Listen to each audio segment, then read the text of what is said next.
Yo, what's up kakamay? So, panibagong vlog na naman tayo ngayon. So, bago tayo tumungo sa ating main vlog, gusto ko lang magpasalamat sa lahat ng mga nanood ng kagabi na vlog natin kasi umakit siya mga kamay at tumatas yung views natin, pati yung average view duration tumatas din mga kamay. Sobrang thank you kasi meron tayong self-challenge, ongoing siya. Sana makagraduate tayo ng grade 1 or $100 mga kamay para makasahod tayo next month. So, anyways mga kamay, itong gagawin natin is sit down vlog tulad ng ginagawa ko mga kamay. So review and revenue update ang topic natin. So meron akong sinelect na mga content creators dito sa natin sa Sorry Family ho, sa community natin. So titingnan natin yung nila, yung performance nila this February. Although hindi pa tapos ang buwan, kinuha ko na po yung mga mga details sa kanilang channel. So to mga kamay, pure vlogs, wala pa po hindi kasali dito mga live stream, short videos or any sabi ko nga sa inyo mga perks mga kamay, hindi kasali dito sa natin mga estimated revenue. So pure vlogs po ito mga kamay. Any adjustment or deductions mga kamay, mga tax hindi po kasali dito. So gross lang tayo mga kamay based sa estimation natin, which is kumuha ko ng sariling RPM. So $2 ang RPM nila per 1k views. So ngayon baka may mano dito sa channel natin at pinapatronize itong mga vloggers or content creators na di-discuss natin para malaman ninyo mga kamay kung maayos pa ba yung takbo ng channel nila this February or nasa mid-range or hindi na mga kamay. So para mas kumbaga para ako kasi mga kamay, anong ginagawa ko is i-discuss ko siya para makita ng mga followers nila or nakasubscribe sa kanila na baka kailangan pa ng more na support sa mga vlogs nila. So anyways mga kamay, ito random ng mga content creators na i-discuss natin. So lahat ng details mga kamay mapapanood niyo po sa screen natin para masundan niyo po ang sinasabi ko. So ang palitan ngayon mga kamay nasa 55.97. So maganda-ganda mga kamay. So nag-include din ako dito ng viewing rate para makita natin kung maganda pang percentage sila when it comes sa mga views. So anyways, umpisa na natin sa first vlogger. So ito si Jokes MTV by Jokes. Meron siyang 73.1k na subscribers count. Nakapag-upload na po siya this February ng 17 uploads. So kumbaga 23 na ngayon, halos papasok ng daily vlog. So dun sa 17 uploads niya, nakakuha po siya ng 88,800 views at pag kinonvert natin yan sa estimated revenue by $2 per 1k, that's around $177.6. So pag kinonvert natin yan sa Philippine peso, that's around 9,940.27 pesos. So ang viewing rate po ni Jokes sa kanyang channel is 7.14%. So as a summary mga kamay, yung performance ni Jokes sa kanyang channel is bagsak po mga kamay. Kumbaga mas malalaki ang views niya mga previous months mga kamay. So ngayon since nagsusolo na siya mga kamay sa paggagawa ng content at nakita ko yung may vlog siya na nandun siya ngayon sa Pinyan. So baka asikasuhin niya yung bahay niya dyan, yung lupa. So anyways, good luck pa rin kay Jokes mga kamay.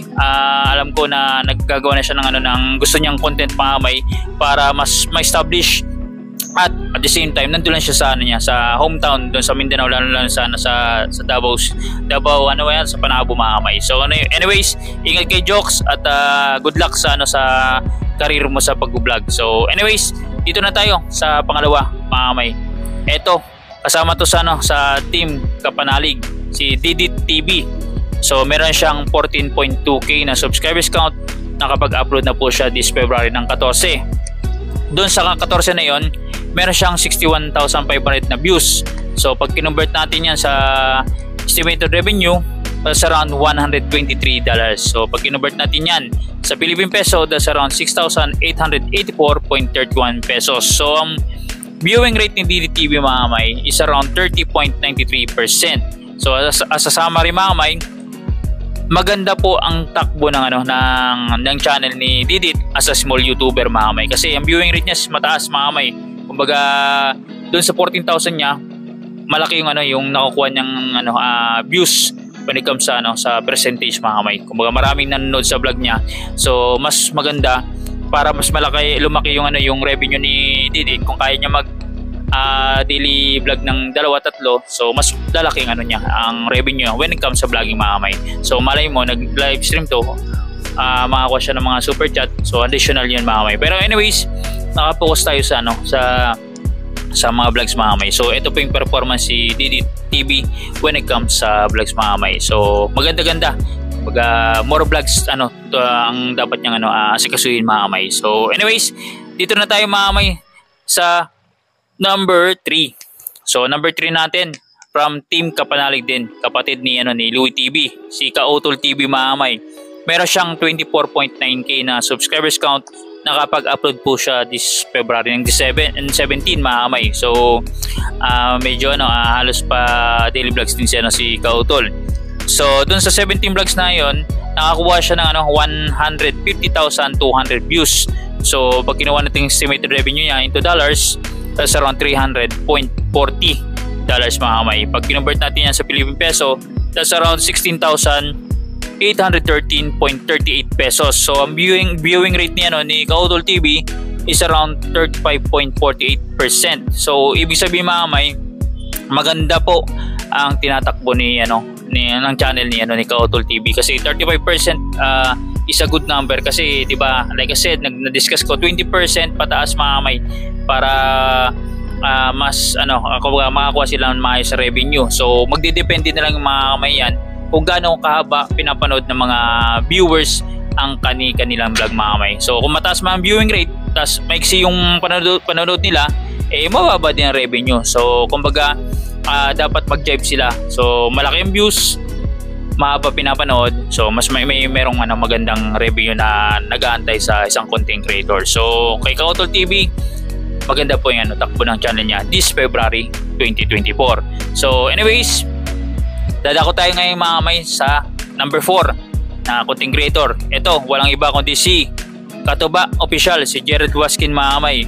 So meron siyang 20.9k na subscribers count. Nakapag-upload din siya this February ng 17. So almost daily vlog si Katuba mga kamay.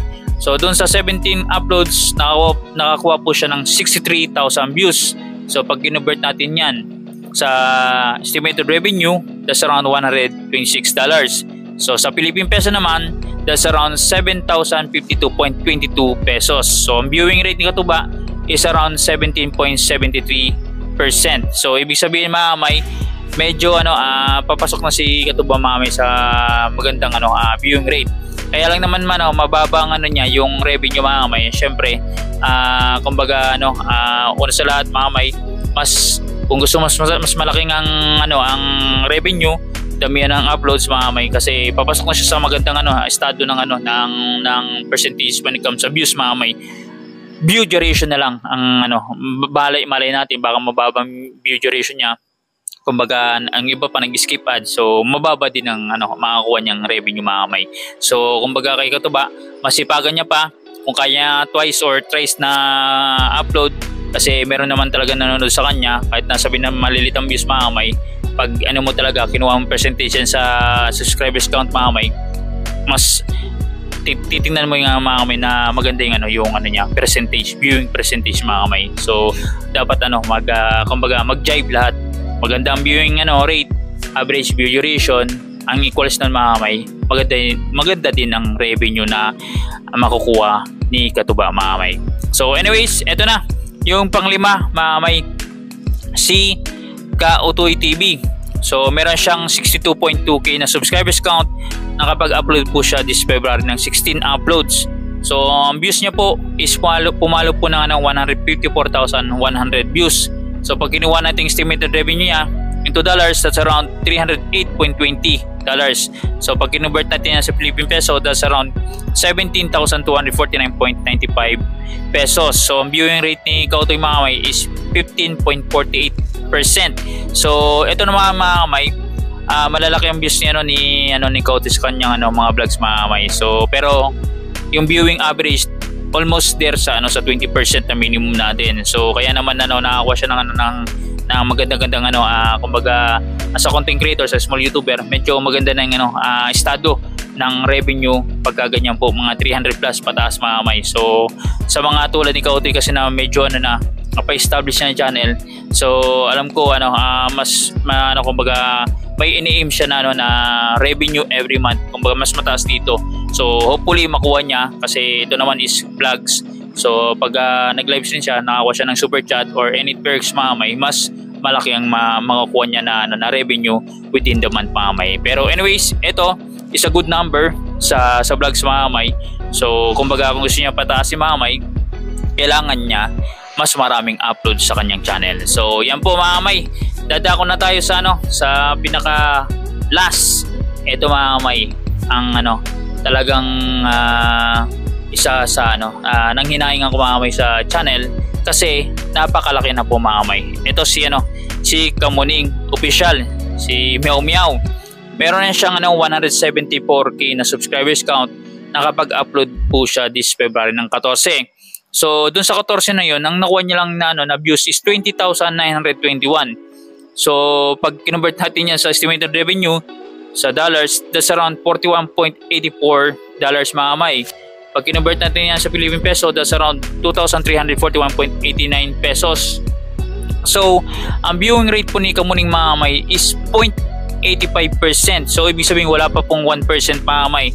Kaya nanghihinayang ako mga kamay sa sobrang laki ng subscribers count ni Kamuning, talagang sobrang bagsak po ng views niya. So halos kumbaga halos wala na pong nanonood sa vlogs niya mga kamay. So hopefully may kasi dati sobrang lakas niyan kumbaga nakakuha siya ng maayos na revenue sa kanyang channel when it comes sa mga vlogs mga kamay. So kumbaga time to reassess yung mga vlogs si Kamuning.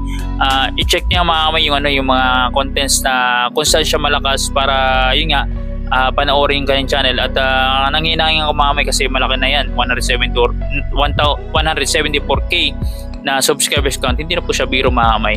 Sabi ko nga sa inyo, ang isang content creator, kung gusto mo ma-establish, at least nasa 30,000 mark ka mga kamay pataas. At least makakuha ka ng minimum. Pag may minimum na 100, pag sinipagan mo lang sa pag-vlog mga kamay. So ako wala pa dun mga kamay, 23k pa lang ako, going to 30 o 25 muna hanggang to 30. So masasabi ko na mga kamay, pag once na sinipagan ko, kaya ko naman maka-reach talaga ng $100. So kumbaga sipag lang, kulang lang tayo sa sipag mga kamay, tapos sa time din mga kamay, time management. So kay Kamuning mga kamay, since na kumbaga nandun siya sa Davao, fokusan niya mga kamay yung channel niya. I-check niya mga kamay kung talagang gusto niya i-workout yung channel niya para manumbalik yung magandang performance ng kanyang channel mga kamay. So yun lang po mga kamay. So sa lahat ng mga content creators na di-discuss natin mga kamay, at sa mga viewers natin na nanonood sa vlogs natin, this is just an estimation. So lahat ng actual na revenue is yung mga content creators pong nakakaalam mga kamay sa kanilang channel. So nag-assess lang tayo mga kamay para magkaroon tayo ng estimation at mapanood nyo po mga kamay. So siguro hindi man ako sobrang layo dun sa magiging nila revenue, or hindi man ako sobrang lapit. So anyways mga kamay, yun lang po sa mga natin, viewers natin dyan. Kung meron kayong mga suggestion ng mga content creators na gusto nyo i-discuss, so i-comment nyo lang po sa comment section mga kamay.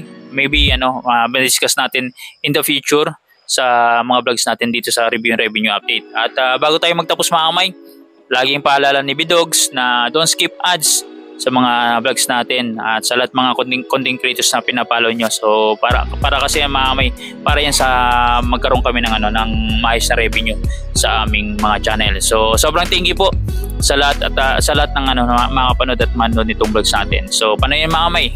See you sa next vlog po natin mga kakamay.